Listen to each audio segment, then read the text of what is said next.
Hello friends, तो आज हम पढ़ते हैं हिस्ट्री और भारत थर्ड का चैप्टर 2 जिसका नाम है tradition of Sikh gurus class 8। 10 Sikh gurus have contributed to the development of Sikhism. 10 Sikh guru कौन से हैं? ये 10 सिख गुरुज, उन्होंने सिखिज्म की डेवलपमेंट के लिए बहुत ज़्यादा कंट्रीब्यूशन दिया है। फर्स्ट सिख गुरु है गुरु नानक देव जी, और जो लास्ट 10th सिख गुरु है वो है गुरु गोविंद सिंह। एक हिस्टोरियन कनिंग हंग के अकॉर्डिंग गुरु नानक देव जी जो है उन्होंने ट्रू सिद्धांत मतलब ट्रू प्रिंसिपल्स मतलब सत्य सिद्धांतों को इन्होंने इंट्रोड्यूस किया ताकि सुधार हो सके, और उन्होंने एक ऐसे धर्म की नींव रखी जो गुरु गोविंद सिंह ने, जो कंट्री मैन है, उनके मन में एक राष्ट्रीयता, नेशनलिज्म या फिर नेशनलिटी की एक लोगों के मन में, उनके मन में एक सेंस को पैदा किया कि इन्होंने गुरु गोविंद सिंह ने। अब गुरु नानक देव जी के अकॉर्डिंग जो उनका रिलीजन है, हिज रिलीजन है, जितने भी सेक्शंस है इस सोसाइटी के, उनका जितने भी हमारे मतलब कंट्री में जितने भी सेक्शंस है ना, सोसाइटी में जितने भी सेक्शंस है, सबकी अपने पास अपना खुद का एक सेल्फ इक्वल, सब में इक्वल डिग्निटी होती है। डिग्निटी मतलब सेल्फ रिस्पेक्ट है। जो नाम है श्री गुरु नानक देव का, वो जितने भी पंजाब में भक्ति मूवमेंट्स हुए हैं ना, उन सब में सबसे ऊपर नाम है गुरु नानक देव जी का। जो इनके डिसिपल्स है, जो इनके शिष्य हैं, उनको सिख के नाम से जाना जाता है। With influence of Guru Nanak Dev ji के प्रभाव के कारण जो पंजाब के पीपल है और पंजाब के साथ साथ जो कंट्री के पीपल है, उनको एक नई दिशा मिली। उन्होंने एक ऐसी सोसाइटी को शुरू किया, इस्टेब्लिश किया जो समानता, इक्वलिटी, फेडरलिटी, भाईचारे, ऑनेस्टी, ईमानदारी पर बेस्ड हो, और जो अपनी जीविका को कैसे कमाए, जो अपनी जीविका को है को कैसे शारीरिक श्रम, मैनुअल लेबर से वो अपनी जीविका को कमाए। अब देखो, from the very beginning, starting में ही गुरु नानक का मैसेज क्या था? वो किसके जैसा था? जो कबीर, दादू चितन्य और अदर जो सैगिस है, उनके जैसा ही गुरु नानक देव ने सभी लोगों को मैसेज दिया। अब in the course of time जो आइडियोलॉजी है गुरु नानक देव जी की, उसने किस चीज़ का फॉर्म ले लिया? सिखिज्म का फॉर्म ले लिया। अब जो सेकंड गुरु थे अंगद देव, उन्होंने क्या किया? उन्होंने एक धर्म ग्रंथ लिखा, डिफरेंट टाइप का एक धर्म ग्रंथ लिखा जिसका नाम रखा गुरुमुखी। अब जो फिफ्थ गुरु थे अर्जुन देव, उन्होंने एक पवित्र आदि ग्रंथ को शुरू किया जिसका नाम उन्होंने रखा, जिसको आज गुरु ग्रंथ साहिब के नाम से जाना जाता है। 4 6 के लिए देखो, सेकंड गुरु ने तो गुरुमुखी लिखी, और जो फिफ्थ गुरु थे उन्होंने गुरु ग्रंथ साहिब लिखी, जिसको आदि ग्रंथ भी बोलते हैं। और इस बुक में, गुरु ग्रंथ साहिब में, जितने भी इनके मतलब इनसे पहले जितने भी गुरुज आए हैं ना, जो उन्होंने जो भी वर्क लिखा है, जो भी कंपोज किया उन्होंने, उसको उन्होंने गुरु ग्रंथ साहिब में अंदर इन्होंने उनके सभी वर्क्स को जो उन्होंने लिखे हैं इसके अंदर दिखाया है। और इनके गुरु के ही वर्क को नहीं, इन्होंने और भी जो संत पोइट्स है ना, उनके वर्क्स को भी गुरु ग्रंथ साहिब में लिखा है। इस बुक में द सिक्स्थ गुरु, अब सिक्स्थ गुरु आते हैं हरगोबिंद। उन्होंने क्या किया है? सिखों को मिलिट्री ट्रेनिंग्स दी है। मिलिट्री ट्रेनिंग्स मतलब उनको वेपन्स वगैरह सिखाना, हथियारों को कैसे पकड़ते हैं, तो ये सारी चीज़ें जो है हरगोबिंद ने सिखों को दी है, सिक्स्थ गुरु ने। 10th सिख गुरु जो है गुरु गोविंद सिंह, उन्होंने एक डिफरेंट आइडेंटिटी दी है सिखिज्म को, क्या इस्टेब्लिश करके? खालसा को इस्टेब्लिश करके। खालसा मतलब सिखों के लिए एक जो प्रमुख संप्रदाय है ना, वो इस्टेब्लिश किया 10th सिख गुरु ने। ही एंडेड द सिख ट्रेडिशन, इन्होंने इन गुरु ने एंड किया। अब आगे जो सिख गुरु की जो परंपरा थी, इन्होंने यहाँ पर इसको खत्म किया और डिक्लेयर किया जो होली बुक है, जो इनकी पवित्र बुक है गुरु ग्रंथ साहिब को, उसको गुरु का जो है उन्होंने टैग दे दिया कि ये गुरु है सिखों के लिए, बुक जो है वो गुरु है सिखों के लिए। अब सिखिज्म की जो हिस्ट्री है, इतिहास है, वो बहुत ही बहादुर और सेक्रीफाइस, मतलब बहुत सारे सिख गुरु ने अपनी लाइफ को भी सेक्रीफाइस किया है। अब देखो, ये नेम है 10 सिख गुरुज के। फर्स्ट है गुरु नानक देव, सेकंड गुरु अंगद देव, थर्ड है गुरु अमरदास, फोर्थ है गुरु रामदास, फिफ्थ है गुरु अर्जुन देव, सिक्स्थ है गुरु हरगोबिंद, सेवेंथ है गुरु हरराय, एट्थ है गुरु हरकृष्ण, और 9th है गुरु तेग बहादुर, और 10th है गुरु गोविंद सिंह। तो जो फर्स्ट है और वो जो लास्ट है ना, ये बहुत इंपॉर्टेंट है, इनको याद रख लेना। फर्स्ट गुरु नानक देव जी है और लास्ट जो है गुरु गोविंद सिंह है। अब हम सबसे पहले पढ़ेंगे गुरु नानक देव जी के बारे में। गुरु नानक देव जी का जो जन्म है वो 1469 में हुआ था। कहाँ पर हुआ था? एक प्लेस जिसका नाम है तलवंडी। कहाँ पर? पंजाब में। इनके जो पिता है उनका नाम था मेहता कालूचंद और इनकी जो माता है उनका नाम था तृप्ता। तलवंडी विलेज जो है उसको आज नानका साहिब के नाम से जानते हैं, जो कि आज इंडिया में नहीं पाकिस्तान में सिचुएटेड है। नानक का जो जन्म है पूर्णिमा के दिन, कार्तिक महीने के दिन होता है। मतलब कार्तिक महीने में जो पूर्णिमा वाला दिन है ना, उस दिन गुरु नानक देव जी का जन्म होता है। बचपन से ही इनको ना, मतलब बचपन से ही हम कह सकते हैं, जो child grew up to became, जो ये बचपन से ही ये जो बच्चे थे ना, ये बड़े होकर बहुत फेमस बन जाते हैं स्पिरिचुअल प्रीचर के नाम से, जिसको आज हम गुरु नानक देव बोलते हैं। प्रीचर मतलब जो लोगों को टीचिंग्स सिखाते हैं, और स्पिरिचुअल मतलब आध्यात्मिकता, मतलब कि जो एक अकेला इंसान जब इंडिविजुअल की सर्च करता है, मतलब खुद की जो खोज करता है, जिसमें वो पवित्र व जीवन के उद्देश्य के लिए जब वो खुद की खोज करे ना, तो वो होती है स्पिरिचुअलिटी, मतलब आध्यात्मिकता। तो वो बड़े हो गए, बहुत फेमस हो जाते हैं वो आध्यात्मिकता को लोगों तक सिखाने के लिए, और उन्हीं को आज हम गुरु नानक देव जी के नाम से जानते हैं। जब नानक 7 साल के थे, 7 साल के थे, तो उनको स्कूल में भेजा गया। कौन से स्कूल में भेजा गया? पंडित स्कूल ऑफ पंडित। अब वहाँ पर एक पंडित थे गोपाल दास, उनके स्कूल में भेजा गया एजुकेशन के लिए। ही हैड बिन, वो स्टार्टिंग से, बचपन से ही वो स्पिरिचुअलिटी में बहुत इंटरेस्टेड थे। इनके फादर ने इनको बिजनेस के लिए भेजा, इनको 20 रुपए दिए और जाओ बिजनेस करने के लिए भेजो, इनको धंधा करने के लिए भेजा। लेकिन उन्होंने क्या किया, रास्ते में जब वो जाते हैं ना, तो बहुत सारे ऐसे साधुओं को देखते हैं जो बहुत भूखे थे, तो उन्होंने वो 20 रुपए उनको दे दिए ताकि वो अपना पेट भर सके। और जब उनके पिता ने इनसे पूछा कि डील कराए, तो वो बोलते हैं मैं बहुत ही अच्छी डील करके आया हूँ, मतलब मैं सत्य रियल डील करके आया हूँ। अब जो गुरु नानक है उनकी वो मैरिड टू सुलखनी जी से उनका जो है शादी होती है गुरु नानक देव से, जो कि कहाँ से थी? बताला से थे। इनके 2 बच्चे होते हैं, एक का नाम श्रीचंद, दूसरे का नाम लक्ष्मीदास। इनकी जो सिस्टर, देखो इनका नाम नानक था तो इनकी सिस्टर का नाम नानकी।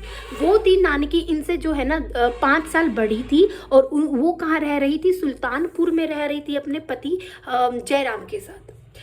ये वो टाइम था जब social order had been torn apart by, ये वो टाइम था जब इंडिया के अंदर बहुत सारे फॉरेन, मतलब जो विदेशी जो आक्रमण करते हैं ना, जो विदेशी आक्रमणकारी थे, वो आते हैं इंडिया में, बहुत आक्रमण करते हैं इंडिया पर, बहुत सारे टेम्पलों को तोड़ते हैं, पैसे लूट कर लेके जाते हैं, और मतलब मंदिरों को बिल्कुल तोड़ फोड़ के, इतना जब हमारी जो कंट्री थी सोने की चिड़िया जिसका नाम था, इसमें इतना सोना था कि आक्रमण करने आते हैं और लूट कर ले जाते हैं, बिल्कुल लास्ट में जाकर इंडिया को इतना गरीब देश बना दिया जाता है। तो अब इस टाइम की बात है जब यहाँ पर इन्वेडर्स आते हैं इन्वेड करने। बहुत सारे हिंदूज को कन्वर्ट किया गया इस्लाम में बाय पावर। देखो जब आक्रमणकारी आते हैं इंडिया पर आक्रमण करने, तो वहाँ पर कंट्रोल भी करते हैं वो। तो वहाँ के जो लोग थे ना, अब वो चाहते हैं कि ये जो हिंदूज है ना, ये किसमें ये अपना धर्म चेंज करे, ये इस्लाम धर्म को अपना धर्म के नाम पर उसको एडॉप्ट करे। तो इन्होंने ये बात बोली कि अपना कन्वर्ट करे धर्म तुम। तो बहुत सारे हिंदूज को क्या, तलवार दिखाकर चाहे तो मरो और या फिर धर्म को चेंज करो, तो भाई लोग धर्म चेंज कर लेते थे। तो बहुत सारे हिंदूज जो है इस्लाम में कन्वर्ट हो जाते हैं by the power of sword, मतलब उनको तलवार दिखाते हैं और वो चेंज हो जाते हैं। और बहुत सारे ऐसे हिंदूज थे जो मुस्लिम बन जाते हैं ताकि वो टैक्स से बच सके। जजिया टैक्स में क्या था, हमने पिछले चैप्टर में ही पढ़ा था। जजिया टैक्स मतलब जो नॉन मुस्लिम्स थे, मेनली हिंदूज और सिख्स जो थे, वो जो मुस्लिम रूलर्स थे उनको टैक्स पे करते थे फिक्स टाइम पर। तो बहुत सारे ऐसे लोग हैं हिंदूज जो थे, तो तलवार दिखा के वो अपना धर्म चेंज किया, या फिर बहुत सारे ऐसे हिंदूज हैं जो मुस्लिम बन जाते हैं ताकि वो टैक्स से बच सके। लिटरेचर, आर्ट्स और जो सोशल स्ट्रक्चर था उसको बहुत ज़्यादा डिस्ट्रॉय कर दिया गया था नॉर्थ इंडिया में। और ये जो दयनीय कंडीशन थी इंडिया की, तो ये सेंसिटिव मैन लाइक नानक को बहुत अफेक्ट किया। इन्होंने ऐसी चीज़ों ने नानक जी को बहुत अफेक्ट किया। इसी चीज़ को कर कि seeing the religion in Paris, इन्होंने देखा कि हमारा जो धर्म है वो जोखिम में है, तो ये स्टार्ट करते हैं लोगों को टीचिंग्स, शिक्षा देना, पढ़ाना उनको, और संवेदनशील देना सोसाइटी को। ये है गुरुद्वारा नानका साहिब। अब इसके बाद देखो जो टीचिंग थी गुरु नानक देव जी की वो क्या थी। गुरु नानक जो है एक प्रोमिनेंट प्रमुख संत है मेडिवल इंडियन भक्ति मूवमेंट के। गुरु नानक जो है इंडिया में विजिट करते हैं, सेंट्रल एशिया में जाते हैं और अरब कंट्रीज में जाते हैं। Guru Nanak did consider domestic life. Guru Nanak ji जो है ना, जो घरेलू जो जीवन है उसको कभी भी ऐसे नहीं कहते हैं कि ये एक ऑब्स्टेकल है, ये एक डिफिकल्टी है किसके रास्ते में, भक्ति के रास्ते में। तो जो भक्ति करते हैं ना उनको कभी भी ये नहीं कहा कि जो घरेलू जीवन है ना वो भक्ति करने वालों के लिए एक मुसीबत बन चुका है। उन्होंने कभी ये बात नहीं बोली। इन्होंने अपना जो टाइम है वो बहुत ज़्यादा स्पिरिचुअल प्रैक्टिस और प्रीचिंग, लोगों को सिखाने में और स्पिरिचुअलिटी में, बहुत आध्यात्मिकता में इन्होंने अपना टाइम जो है बहुत स्पेंड किया। गुरु नानक जो है बहुत सारी इन्होंने सोसाइटी में चेंजेस लेकर आए। इनकी जो टीचिंग्स है वो बहुत प्रैक्टिकल एंड इनकी जो टीचिंग्स थी वो सोसाइटी में कल्याण के लिए थी। और जो इनका मतलब जो टीचिंग्स थी ना, जो जैसे चैप्टर होता है, जैसे चैप्टर के लास्ट में समरी बताते हैं, छोटा सा और ओवरव्यू होता है ना कि इस चैप्टर में क्या है, तो ऐसे ही इनकी जो टीचिंग्स थी उनका सार क्या था, एसेंस क्या था उनका सार था कि नाम को जपो, चैंट द नेम, नाम को जपो, शेयर वट यू हैव, जो तुम्हारे पास है उसको शेयर करो, और ईट टुगेदर, और एक साथ बैठकर खाओ। अब ही सेड दैट, इन्होंने कहा कि कोई हिंदू कोई मुस्लिम नहीं है इस वर्ल्ड में, हम सब के सब जो है एक भगवान, सिर्फ गॉड भगवान के ही क्या है, हम बच्चे हैं। भगवान जो कि अनंत है, सर्वशक्तिमान है, सत्य है, कर्ता है, फियरलेस है, निडर है, निर्गुण है और अनबॉर्न है। तो इन्होंने कहा मुस्लिम और हिंदू कुछ नहीं है, कोई नहीं है हिंदू और मुस्लिम, हम सब क्या है, भगवान के ही बच्चे हैं। अब इन्होंने कहा कि इनकी जो टीचिंग्स है वो क्या, वो that we should stay away. इनकी टीचिंग्स ये थी कि हमें कास्ट डिस्क्रिमिनेशन से दूर रहना चाहिए। जो होते हैं ना ऊंच और नीच जो करते हैं, हाई कास्ट, अपर कास्ट और लोअर कास्ट में, कि तुम छोटे हो तो तुम दूर रहो, तुम्हें ये पानी पीना अलाउड नहीं है, तुम्हें यहाँ बैठना अलाउड नहीं है, तुम्हें छूना अलाउड नहीं है, तुम छोटी कास्ट क्यों, होता है ना ऐसा। तो इन्होंने इसको कहा कि हमें इस चीज़ को इग्नोर करना चाहिए, इससे दूर रहना चाहिए कास्ट डिस्क्रिमिनेशन से, और हमें प्यार के साथ एक साथ लोगों के साथ रहो प्यार से। अब जो बाला है और मर्दाना है, अब ये जो बाला और मर्दाना है ना, ये इनके दो साथी है गुरु नानक देव जी के। मर्दाना जो है इनसे 10 साल बड़े थे गुरु नानक देव जी से, और इन्होंने गुरु नानक देव जी जब एशिया जाते हैं तो एशिया में ये इनके साथ कंपनी देती हैं इनको, कि इनके साथ जाते हैं। मर्दाना यूज टू प्ले रबाब, और जो रबाब है एक म्यूजिकल इंस्ट्रूमेंट है, तो जो मर्दाना है ना वो उसको बजाया करते थे, रबाब को। ही सपोर्टेड गुरु जी को, इन्होंने गुरु नानक देव जी को पूरी लाइफ सपोर्ट किया, और इनकी मृत्यु होती है 1534 AD में। जब बाबर इंडिया में आते हैं, इंडिया में कब आते हैं बाबर, कब आते हैं, फर्स्ट बैटल ऑफ पानीपत, हमने पिछले चैप्टर में पढ़ा था 1526, जो बाबर इब्राहिम लोदी के बीच में होती है, बाबर जीत जाते हैं। तो बाबर इंडिया में आते हैं। बाबर ने इंडिया पे 5 बार अटैक किया था और 5th बार वो सक्सेसफुल हो पाए थे।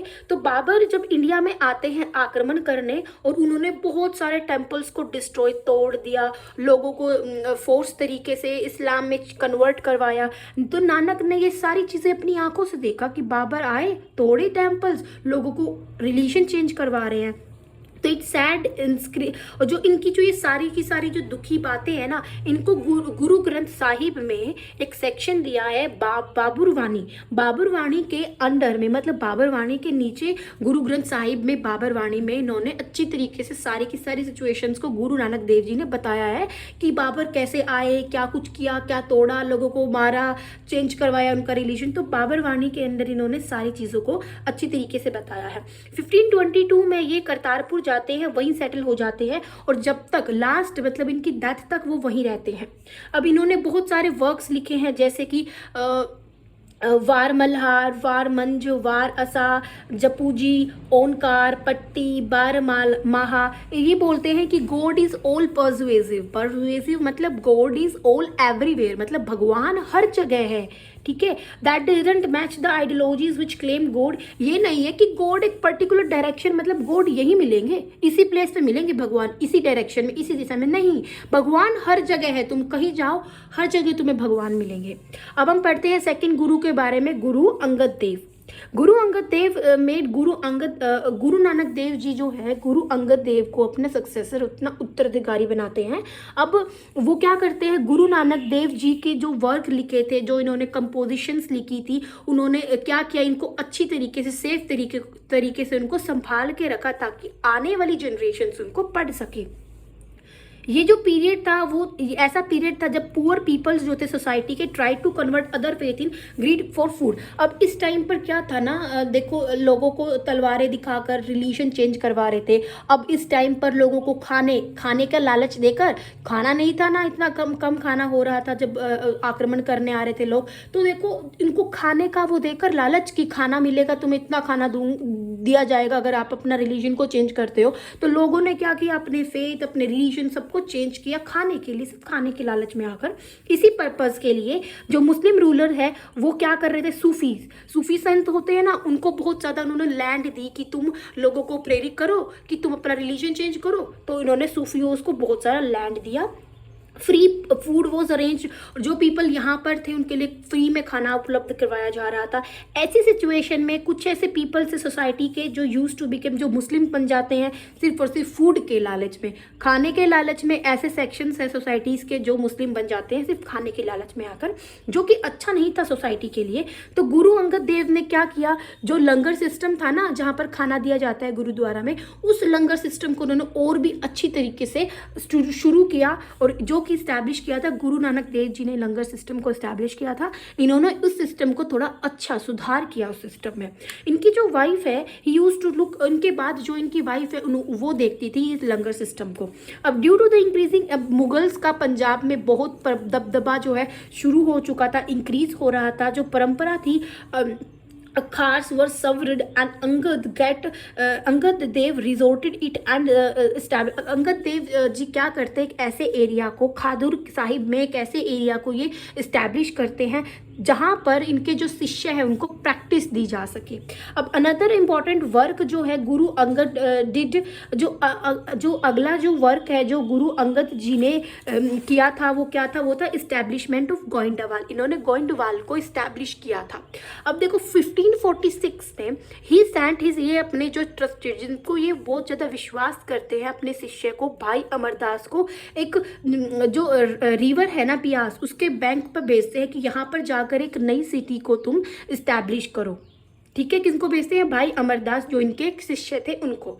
तो जो गुरु है वो अपॉइंट करते हैं भाई अमरदास को अपने, और जो भाई अमरदास है उनको ये अपना उत्तराधिकारी बनाते हैं ये। और एक बिजनेसमैन जिसका नाम गोइंडा था, वो बिलीव करते थे कि जो ये प्लेस है ना रावी रिवर के पास जो प्लेस है, यहाँ पर बहुत ही ज़्यादा अच्छी हम ना एक सिटी को बना सकते हैं जिससे दिल्ली और लाहौर जो है कनेक्ट हो सकते हैं, ऐसे रूट बना सकते हैं और वहाँ पे एक अच्छी सिटी भी बन सकती है आने वाले टाइम में। जो गोइंडा थे वो ये बिलीव करते थे। तो जो ये प्लेस है उन्हीं के नाम पर, गोइंडा के नाम पर ही गोइंडवाल रखा गया। और गुरु अंगद जो है उनकी मृत्यु हो जाती है 29 मार्च 1552 में। अब हम थर्ड गुरु के बारे में पढ़ेंगे, गुरु अमरदास। जब गुरु अमरदास जो है थ्रोन पर बैठते हैं, गद्दी पे बैठते हैं, उत्तराधिकारी बनते हैं 1552 में, वो 73 ईयर्स के थे, 73 साल के थे वो। और अकॉर्डिंग टू इंडियन ट्रेडिशन के अकॉर्डिंग गुरु अंगद देव जो है कैसे नींव रखते हैं, एक ऐसा कुआं बनाते हैं ये गोइंडवाल में, जो यहाँ पर गोइंडवाल में जब ये रावी जो नदी है वहाँ पर जो एक नई सिटी को इस्टेब्लिश करने जाते हैं, तो वहाँ पर ये क्या करते हैं, कुआं बनाते हैं एक, जिसमें कितनी सीढ़ियाँ हैं, 84 सीढ़ियाँ बनाते हैं। अब देखो गुरु अंगद देव ने उसको नींव दी थी, मतलब गुरु अंगद देव ने इसको शुरू किया था, लेकिन गुरु अमरदास ने उसको ख़त्म किया, उनको बनवा दिया 1552 में। इसमें 84 स्टेयर्स थी, 84 सीढ़ियाँ थी। और गुरु अमरदास ये बोलते थे कि जो भी इस कुएं की 84 मतलब लास्ट वाली सीढ़ी पर नहाएगा ना, उसको 84 लाख जो योनियों के जन्म होते हैं, मृत्यु होती है, उनसे वो मुक्त हो जाएगा, अगर जो भी लास्ट वाली सीढ़ी पर नहाएगा।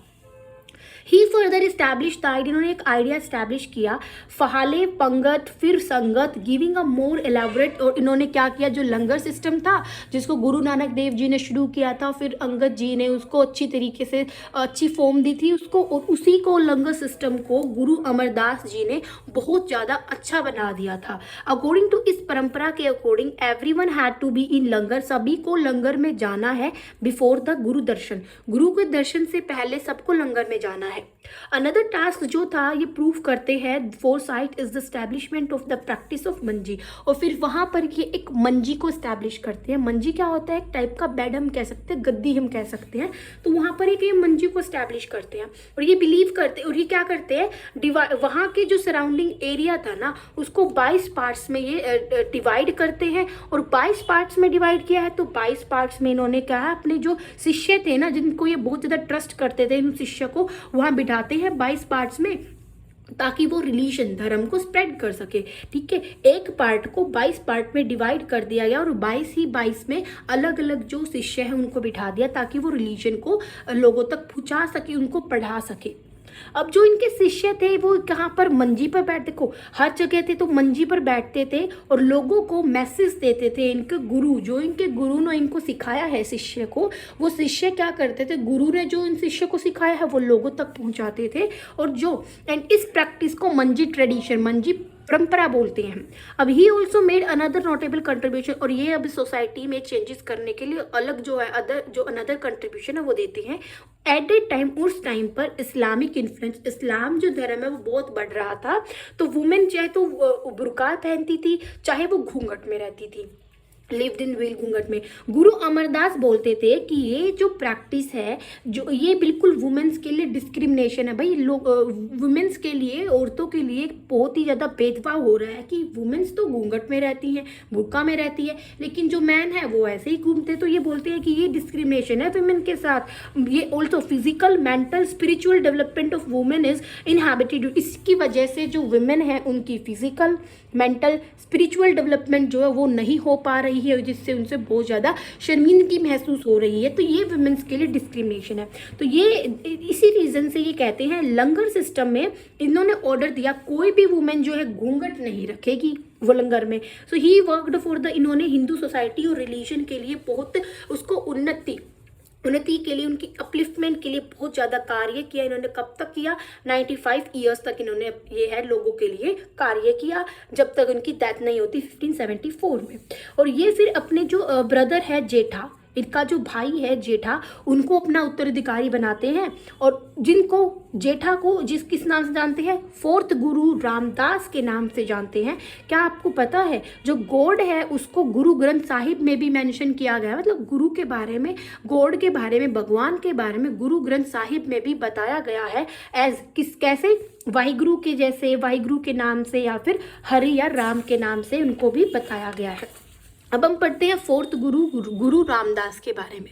जो फोर्थ गुरु थे रामदास, रिमेन द, वो सिखिज्म के हेड बने रहते हैं कितने साल, 7 साल तक बस। अमृतसर सिटी को ये एस्टैब्लिश करते हैं इनके टाइम पर। जो मुगल किंग थे अकबर क्या करते हैं, land of a few villages to सुकुमारी। अब देखो सुकुमारी भानी, ये कौन थी, जो इनके अमरदास थे ना, गुरु अमरदास, उनकी बेटी थी सुकुमारी भानी। तो सुकुमारी भानी को अकबर क्या करते हैं, बहुत सारे विलेजेस की लैंड दे देते हैं, तुम ले लो लैंड। अब guru ji gave this land to Ramdas, तो गुरु जी जो है ये लैंड को क्या कर देते हैं, रामदास जी को दे देते हैं। असेंबली में ऑफिस डिसिपल्स, इनके शिष्य की जो असेंबली थी वहां पर ये गुरु को दे देते हैं कि ले लो। And started work of digging 2 ponds, और वहां पर क्या करते हैं, जो लैंड अकबर जी ने सुकुमारी भानी को दी थी, तो वहां पर ये 2 ponds को खोदते हैं। एक का नाम था संतोख सर और दूसरे का नाम था अमृतसर। वहां पर 2 जो पॉन्ड है वहां पर खुदाई शुरू हो जाती है। एंड आफ्टर बिकमिंग गुरु बनने के बाद गुरु रामदास जो है स्टार्टेड लिविंग देर, वहाँ पर रहने भी लग जाते हैं। अब देखो सिटी तो बना दी, अब वहाँ पर पैसे की भी जरूरत होती है। तो पैसे के लिए क्या करते हैं गुरु रामदास, अपने शिष्य को कहते हैं कि जाओ जाकर मनी को कलेक्ट करो, इस काम के लिए मनी की जरूरत है, तो पैसे कलेक्ट करके लाओ। जो शिष्य थे जो पैसे कलेक्ट करके लेके आए थे उसको बोलते हैं मासड़। अब ग्रेजुअली जो पीपल है स्टार्टेड सेटलिंग, अब जो अमृतसर लेक है वहाँ उसके आसपास वाले रीजन्स में जो है पीपल जो है वहाँ पर रहना शुरू कर देते हैं। एंड टुडे जिसको आज हम फेमस सिटी अमृतसर के नाम से जानते हैं। आफ्टर गुरु रामदास के बाद वो सिलेक्ट करते हैं अपने छोटे लड़का, जो इनका छोटा बेटा है, उसको गुरु अर्जुन देव को अपना उत्तराधिकारी जो है बनाते हैं और उनको थ्रोन पर बिठाते हैं। अब पढ़ते हैं फिफ्थ गुरु अर्जुन देव के बारे में।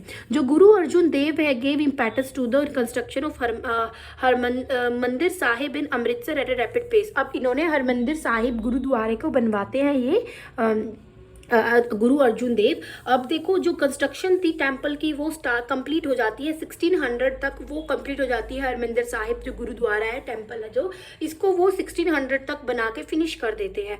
अपार्ट फ्रॉम दिस गुरु अर्जुन देव जो है वो एक और सिटी को स्टैब्लिश करते हैं, तरन तारन को वो 1590 एडी में बनाते हैं। कौन सी रिवर्स के बीच में? रावी और बियास रिवर के बीच में एक सिटी बनाते हैं ये तरन तारन, और वहाँ पर एक लेक भी थी। अब जो ये नाम है तरन तारन सिग्निफाइज करता है दैट हुएवर, जो भी इस लेक में नहाएगा वो क्या होगा, बात इन दिस लेक, जो इस लेक में नहाएगा, swims across the ocean of love, जो समुंदर का जो प्यार है उसमें वो डूब जाएगा। अब देखो 1593 एडी में गुरुजी स्टैब्लिश करते हैं एक और सिटी को, ये बनाते हैं जालंधर को। देखो पहले इन्होंने हरमिंदर साहिब बनाया, फिर इन्होंने तरन तारन सिटी बनाई, इसके बाद इन्होंने जालंधर बनाया, जिसको ये नाम रखते हैं करतारपुर, जिसका मीनिंग है सिटी ऑफ गॉड, भगवान की जो सिटी है वो नाम रखते हैं जालंधर, करतारपुर। अब देखो इसके बाद यहाँ पर एक कुआं को भी खुदाई की गई, जिसको गुरुजी ने नाम दिया गंगा सागर, इसका नाम रखा।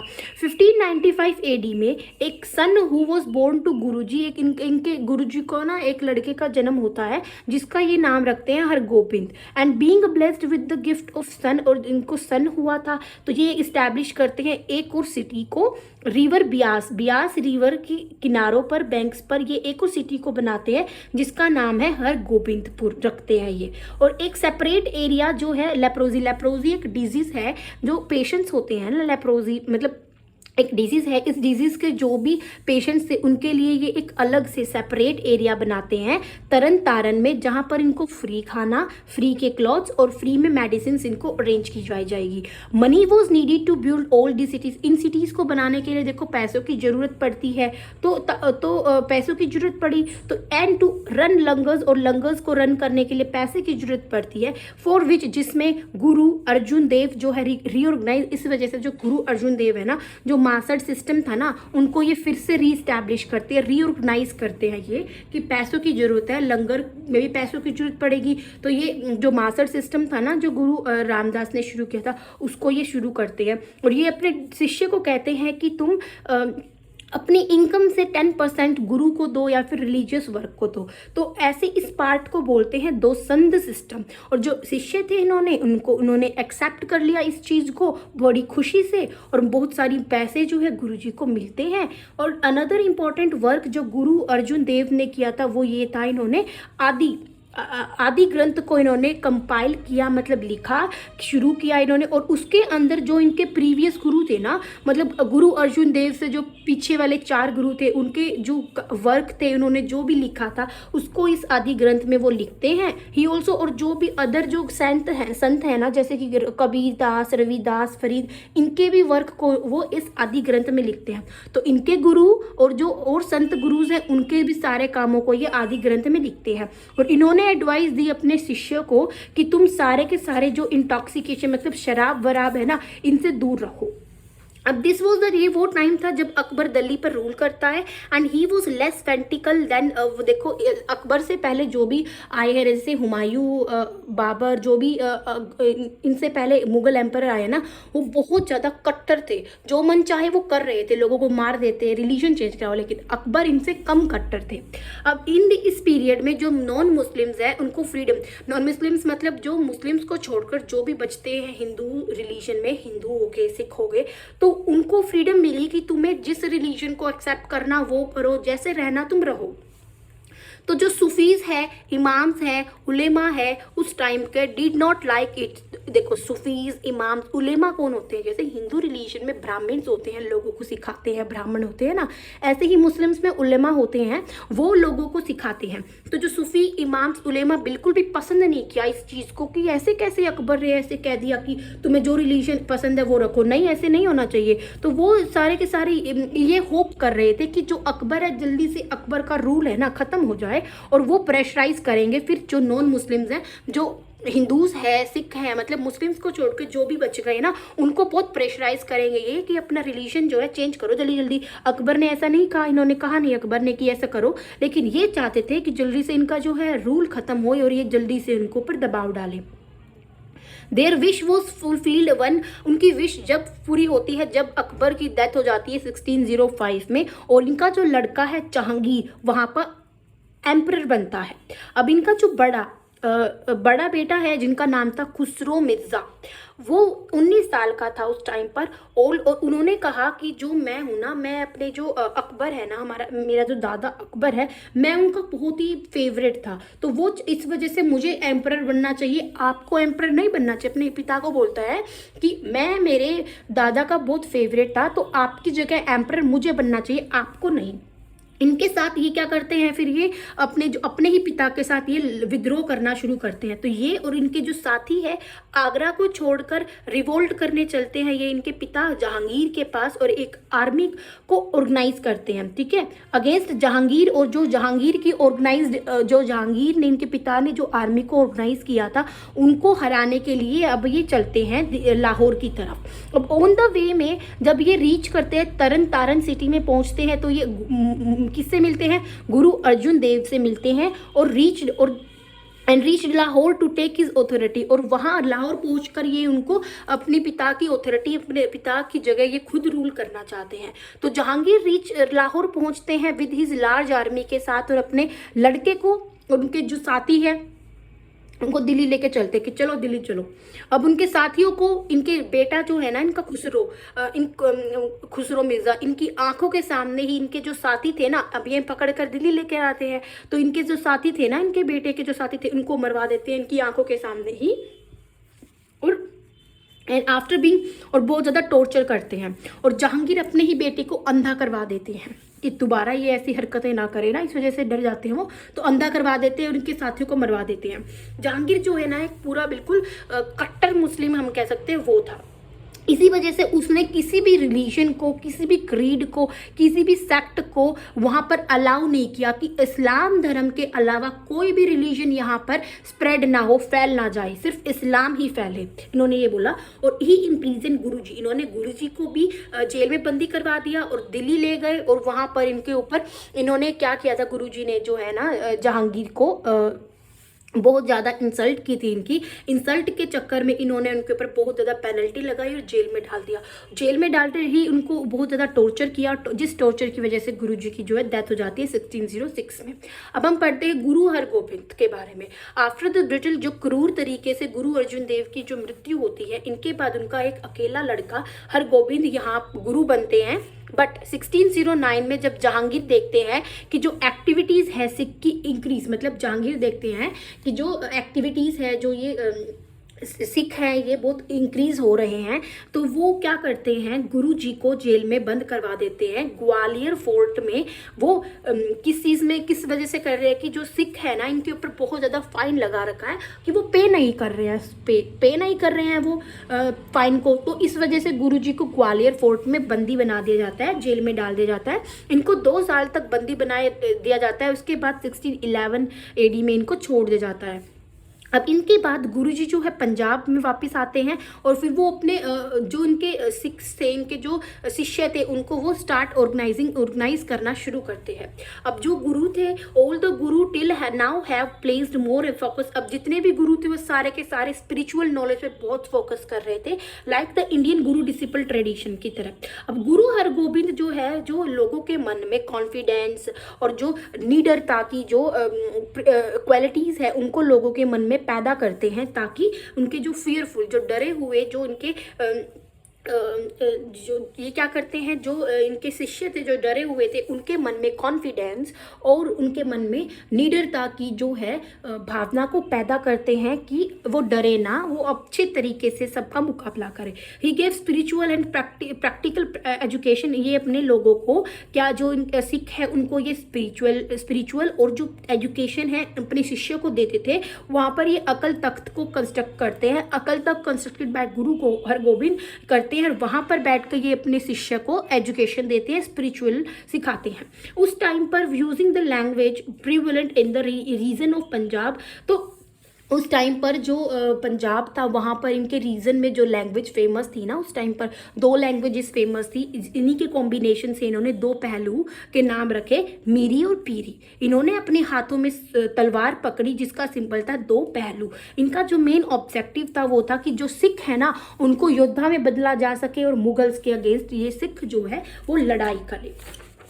अब ही वोर, अब देखो जैसे मोर होता है ना, मोर, अब वो अपने सिर के ऊपर क्या मोर, जैसे ये मोर की गर्दन होती है, अब उनके ऊपर ये होता है ना 3 ऐसे क्रेस्ट सा बना होता है, तो ऐसे ही ये भी अपने सिर के ऊपर एक कोम्ब टाइप में या क्रिस्ट अपने हेड पर पहनते थे। एंड इंस्ट्रक्टेड, और अपने फ्रेंड्स को कहते थे कि तुम ना दान को कलेक्ट करो, ना दान को कलेक्ट करो हॉर्सेस के लिए और वेपन्स, हथियारों के लिए और घोड़ों के लिए दान को तुम कलेक्ट करो, ना कि पैसे को कलेक्ट करो। अब सून अ लार्ज नंबर ऑफ, और इतने ज़्यादा जो हॉर्सेस है और जो वेपन्स है वो इकट्ठे किए जाते हैं। ही ऑल्सो अपॉइंटेड 52 बॉडीगार्ड्स को भी अपॉइंट करते हैं अपने खुद के लिए। ऑन हिज कॉल, इनके बुलाने पर पीपल जो है पूरे पंजाब से अपने बच्चों को गुरु जी के पास भेज देते हैं ताकि गुरु जी की सेवा कर सके और जाके रिलीजन को बचाया जा सके। तो बहुत सारे जो लोग हैं ना पंजाब में, वो सारे अपने शिष्यों को गुरु जी के पास भेज देते कि तुम जाओ गुरु की तुम सेवा करो ताकि हमारा जो धर्म है उसको बचाया जा सके। अब गुरुजी डिवाइड करते हैं, देखो अब वहां पर क्या होता है ना, 500 जो है युद्ध इकट्ठा हो जाते हैं, तो वो 500 युद्ध को हजार की उस पे 5 बैचेस में डिवाइड करते हैं, 1 2 3 4 5, इसमें भी 100, इसमें भी 100, इसमें भी 100, इसमें भी 100 और इसमें भी 100, तो 5 बैचेस बनाए इन्होंने और 5 में 100 इन्होंने इनके शिष्यों को रखा। तो देखो गुरुजी डिवाइड करते हैं 500 युद्ध को 5 बैचेस में, और इन्होंने जो इन 5 बैचेस के जो लीडर्स थे इन्होंने इनका नाम रखा। एक का नाम विधि चंद, एक का नाम लंग, एक का नाम पिराना, एक का नाम जेठा और एक का नाम पैरा। तो 5 इन्होंने बैचेस बनाए, 5 बैचेस के अलग अलग लीडर्स बनाए जिनके ये नाम थे। अब ये फॉर्म करते एक स्पेशल म्यूजिकल, ये एक गाने बजाने वाली नई मंडली को ये फॉर्म करते हैं ताकि वो बहादुरी के गाने गा सके, ढोलक की आवाज़ के साथ, ढोलक की टोन में बहादुरी वाले वो गाने गा सके ताकि लोगों के मन में आत्मविश्वास जागृत हो सके। और वो फिर वो हरमिंदर साहिब जो गुरुद्वारा है ना, रात को गुरुद्वारा के चक्कर काटते थे गाना गाते गाते, जो मंडली थी वो। अब गुरुजी जो है हरमिंदर साहिब के अंदर ही लोगों को शिक्षा देते थे। इन्होंने अकल तख्त को बिल्ड किया west side in front of Harmandir Sahib के वेस्ट साइड के फ्रंट में इन्होंने अकल तख्त को बनाया। और ऑन इस बिल्ट में जो अकल तख्त था ना, इसके अंदर वो क्या करते हैं, 12 फुट का हाई प्लेटफॉर्म, मतलब 12 फुट का एक बड़ा सा प्लेटफॉर्म जो है वो बनवाते हैं ताकि जैसे कि थ्रोन ऑफ एन एम्परर, ऐसे जैसे एम्परर का थ्रोन होता है ना, वैसे ही एक तख्त बनवाते हैं वहाँ पर, मतलब अकल तख्त में एक 12 फुट का हाई प्लेटफॉर्म बनवाते हैं। अब on this he use to give political education and impart training, और वहाँ पर बैठकर वो लोगों को शिक्षा देते हैं, ट्रेनिंग देते हैं वेपन्स के बारे में और अपने और हथियारों को कैसे चलाते हैं, अपने शिष्यों को समझाते हैं वहाँ बैठकर, प्लेटफॉर्म पर बैठकर। वहाँ पर एक ऐसा एरिया था उस थ्रोन के आसपास, वहाँ पर एक ऐसा एरिया था, ये प्लेटफॉर्म था ना, तो वहाँ पर एक ऐसा एरिया था जहाँ पर ये सिखों को प्रैक्टिस करवाने के लिए मोटिवेट करते थे। अब जो ये थ्रोन था, इस थ्रोन को ना, जो मुगल्स का थ्रोन था ना, उसके जैसे चैलेंज के तौर पर बनवाया गया था। अब इनके 5 बच्चे थे, गुरदिता, अनिराय, अतल राय, तेग बहादुर, सूरजमल। अब ये ट्रैवल करते हैं कश्मीर के डिफरेंट पार्ट्स में, रीजन्स में, उत्तर प्रदेश में, पंजाब में, ताकि ये सिखों को उत्साह के साथ भर सके और अपने रिलीजन को फैला सके। अब हिस्टोरियन ये बिलीव करते हैं कि जहांगीर ने इतना अटेंशन नहीं दिया पंजाब पर आफ्टर, जब गुरुजी को छोड़ा गया ना जेल से, ग्वालियर जेल से, तो इन्होंने इतना अटेंशन नहीं दिया पंजाब पर। From prison of Gwalior jail से जब इनको छोड़ा गया तो यहाँ इतना अटेंशन नहीं दिया जहांगीर ने वहाँ पर। लेकिन 1629 में जब शाहजहाँ टूक ओवर दिल्ली, जब शाहजहाँ दिल्ली पर रूल करते हैं तो जो स्ट्रगल होता है रिलीजन के बीच में और लॉलेसनेस के बीच में दोबारा से शुरू हो जाता है। फिर गुरुजी जो है ये सोचते हैं कि मेरा जो टाइम है आ चुका है, तो ये अपने जो ग्रैंडसन है ना इनका हर राय, उनको अपना उत्तराधिकारी घोषित करते हैं। अब हम पढ़ते हैं 7वें गुरु के बारे में, गुरु हर राय के बारे में। गुरु हर राय जो है बहुत ही काम और जेंटल पर्सन थे, जिन्होंने अपना जो गुरु की जो परंपरा है उसको आगे बढ़ाया है गुरु हरगोबिंद की डेथ के बाद। ये स्प्रेड करते थे रिलीजन को, ट्रैवलिंग टू डिफरेंट रीजन्स में ये भी ट्रैवल करते थे, ये भी ट्रैवल करते हैं, और अपने रिलीजन को इन्होंने बढ़ाया, पैदा किया, लोगों तक इनको स्प्रेड किया। अब इनके टाइम में शाहजहां के सन जो है, देखो शाहजहां के 4 बेटे थे, चारों के चारों ना लड़ रहे थे कि कौन शाहजहां के बाद राजा बनेगा, कौन बनेगा। तो जो इनका एक बेटा था दारा सिकोहा, शाहजहां ये चाहते थे कि दारा सिकोहा ही गद्दी पर बैठे, लेकिन जो इसका बेटा था औरंगजेब, उन्होंने क्या किया, तीनों को हराकर और वो उनको मारकर गद्दी पर बैठ जाते हैं औरंगजेब। तो देखो शाहजहां के लड़के फाइट कर रहे थे अपने सक्सेशन के लिए कि कौन गद्दी पर बैठेंगे, और उनमें से दारा सिकोहा जो है बहुत ही स्वाभाविक प्रवृत्ति के थे और वो हिंदुज्म मतलब हिंदू धर्म के इच्छुक थे, ठीक है, दारा सिकोहा। और आफ्टर लॉजिंग तो ये दारा सिकोहा जो है बैटल ऑफ समूह घर की बैटल में हार जाते हैं 1658 में, और फिर ये वहां से हारने के बाद पंजाब भाग जाते हैं, और पंजाब जाकर ये हर राय से मिलते हैं, गुरु हर राय जी से मिलते हैं। और औरंगजेब जो है जब वो वहां पर दिल्ली के थ्रोन पर बैठ जाते हैं औरंगजेब, तो औरंगजेब जो है दारा सिकोहा को घोषित करते हैं कि ये इस्लाम धर्म के अगेंस्ट है और इनको मार देना चाहिए, तो इनको मौत की सजा सुना देते हैं औरंगजेब। जितने भी उल्लेमास थे, उल्लेमास जैसे ब्राह्मण्स होते हैं हिंदू धर्म में, ऐसे ही मुस्लिम धर्म में उलेमास होते हैं। उलेमा ये बिलीव करते हैं कि जो दारा सिकोहा है वो एक खफीर है, नॉन बिलीवर है। तो जब औरंगजेब दिल्ली में जो थ्रोन है गद्दी पे बैठते हैं, तो गुरु हर राय को बुलाया जाता है कि तुम दिल्ली आ जाइए गुरुजी, और वो अपनी जगह अपने जो बड़ा इनका बेटा है राम राय, उनको भेज देते हैं अपनी प्लेस पर कि तुम जाओ वहां पर। जब राम राय वहाँ जाते हैं तो औरंगजेब जो है वो उनसे एक दोहा पूछते हैं कि जो कि असादीवार में एक दोहा लिखा हुआ है कि तुम ये दोहा बताओ, ये दोहा क्या लिखा हुआ है। तो वो दोहा बताते हैं, ये पढ़ते हैं, मिट्टी मुसलमान की पैरों पड़ कुमियार, घड़ भांडे ईंटा किया जल्दी करे पुकार। ये जो है कुपलेट, ये जो दोहा है, ये पूछते हैं कि ये दोहा क्या है, बताओ मुझे। तो इसका मतलब देखो क्या है, जब जो सोइल है of the grave of Muslims, जब मुस्लिम्स की कब्र की जो सोइल होगी ना, मिट्टी जो होगी ना, वो किसके पैरों के नीचे आके क्रश की जाएगी, पोटर, जो पोटर बनाता है, पोट बनाता है पोटर, तो पोटर के पैरों के नीचे उनकी कब्र की मिट्टी आ जाएगी। फिर वो पोटर जो है उससे पोट्स बनाएगा, बर्तन बनाएगा, ईंटें बनाएगा, और फिर उनको भट्टे में डाल देगा, और भट्टे में डालेगा तो जो मिट्टी है वो कैसे रोने लग जाएगी, कैसे रोएगी, फियर ऑफ फायर मतलब आग से डरने के कारण वो मिट्टी जो है रोने लग जाएगी। तो इन्होंने ये बोला यहाँ पर कि जो मुस्लिम्स की जो कब्र की मिट्टी है ना, वो पोटर के पैरों के नीचे क्रश हो जाएगी, फिर वो उनसे यूटेंसिल्स बनाएगा, बर्तन बनाएगा, पोट बनाएगा, ईंटें बनाएगा, फिर उसको भट्टे में डालेगा, और फिर वो गर्म होगी तो वो मिट्टी रोने लग जाएगी। तो ये बात उन्होंने बोली कि इस पर राम राय क्लेवरली ये बोलते हैं कि जो वर्ड मुस्लिम है ना, ये तो मैंने गलती से लिख दिया, मिस्टेक से आ गया ये मुझसे, और जो रियल वर्ड है ना यहाँ मुसलमान की जगह वो डिसऑनेस्ट होना चाहिए था, मतलब बेईमानी होना चाहिए था यहाँ पर वर्ड। तो औरंगजेब ये इससे सेटिस्फाई हो जाते हैं, ओके ठीक है, लेकिन बट गुरु जो है हर राय जो है, इनका जो लड़का है ना, उनसे निराश हो जाते हैं, और ये फेल्ट करते हैं कि जो इनका लड़का है वो हेड चेंज, अपनी आवाज़ को चेंज की इन्होंने by the changing the voice of Guru Nanak की वॉइस के साथ। तो ये अपने जो इनका छोटा बेटा है हर किशन, उनको अपना उत्तराधिकारी घोषित करते हैं। 8वें जो गुरु है उसके बारे में पढ़ते हैं अब हम, गुरु हरकिशन के बारे में। जब गुरु हरकिशन को गुरु की सीट पर बिठाया जाता है, तो ये 5 साल के और 3 ही महीने के थे जब, और इनको बाल गुरु के नाम से जाना जाता है। जब इनका बड़ा ब्रदर, जो इनका बड़ा भाई था राम राय, वो दिल्ली जाते हैं और कंप्लेन करता है औरंगजेब को गुरु जी के बारे में, तो औरंगजेब जो है गुरु जी को कहते हैं कि दिल्ली कोर्ट में आ जाओ आप। तो बहुत गुरुजी और उनकी जो मदर है, उनकी जो माता है, वो दिल्ली आते हैं और राजा जय सिंह के बंगलों पर रहते हैं। तो वहाँ पर गुरुजी को अपने घुटने टेकने पड़ते हैं, स्मॉल पॉक्स इनको हो जाता है, तो वहाँ पर ये बिल्कुल घुटने टेक देते हैं। और तो वो जब क्या करते हैं, फिर वो बिलीव करते हैं कि दैट ये ऑर्डर देते हैं कि मेरे लिए एक कोकोनट, नारियल और 5 पैसे लेकर आओ। मरने से पहले ये कोकोनट और 5 पैसों को अपने पास मंगवाते हैं और वो उनको चीज़ों को पकड़ते हैं, 3 बार उनको रोटेट करते हैं, थ्राइस मतलब 3 बार उन नारियल को और पैसों को वो रोटेट करते हैं और फिर वो एक स्लोगन बोलते हैं, बाबा बकलाना, और ये कहते हैं उनकी मृत्यु हो जाती है। In by this in word से मतलब क्या है बाबा बकलाना से?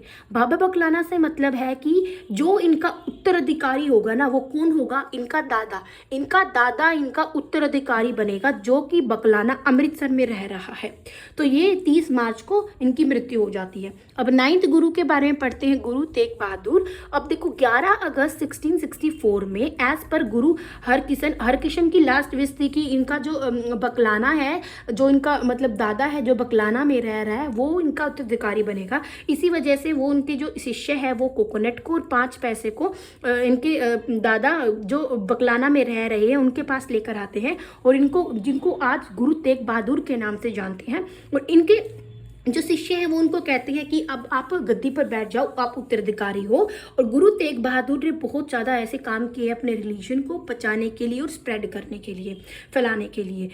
ये वो टाइम था जब मुगल जो है औरंगजेब दिल्ली पर रूल कर रहे थे और इनके अकॉर्डिंग जितने भी नॉन मुस्लिम्स थे ना, उनको बहुत ज़्यादा टॉर्चर सताया जा रहा था। और टेम्पल्स, जितने भी टेम्पल्स थे ना उस टाइम पर, सारे टेम्पल्स को तोड़ दिया कंट्री में। और ऑन हियरिंग गुरुज एलिगेशंस, अब जो गुरु की निष्ठा के बारे में, रिलीजन की तरफ जो इनकी निष्ठा थी उसको लोगों तक पहुँचे और लोगों जो कश्मीरी पंडित्स थे वो उनसे मिलने आते हैं और दे टोल्ड गुरुजी, और वो गुरुजी को बोलते हैं कि हाउ, कि कैसे जो नॉन मुस्लिम्स हैं उनको टॉर्चर किया जा रहा है मुस्लिम्स बनने के लिए पूरे कश्मीर में। और मॉस्क्यूज को तोड़कर वहाँ, मतलब मॉस्क्यूज नहीं, टेम्पल्स, मंदिरों को तोड़कर वहाँ पर मस्जिदें बनवाई जा रही है। तो इन्होंने ये बात बोली। अब इसी चीज़ को देखकर कि हमारा जो रिलीजन है वो खतरे में है, गुरुजी डिसाइड करते हैं पंडित्स को सपोर्ट करने के लिए, दिल्ली जाते हैं वो पंडित्स के साथ। 11 दिसंबर 1675 में अलोंग विद भाई मटीदास के साथ, भाई सत्यदास के साथ, भाई दयाला के साथ गुरु तेग बहादुर जो है बलिदान दे देते हैं चांदनी चौक दिल्ली में। और वहाँ पर गुरुद्वारा जो है शीशगंज वहाँ पर बनवाया गया है, जो कि उस प्लेस पर लोकेटेड है जहाँ पर इन्होंने बलिदान दिया था।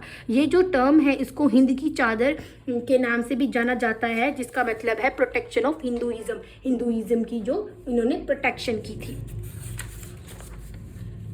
तो ये आज हम जो है 9 सिख गुरु के बारे में ही इस वीडियो में पढ़ेंगे। आगे जो 10 सिख गुरु है और जो हमारा चैप्टर रहता है वो आगे वाली वीडियो में कवर करते हैं। चैनल को सब्सक्राइब करना ना भूलिए, वीडियो को लाइक और शेयर जरूर करें। Thank you.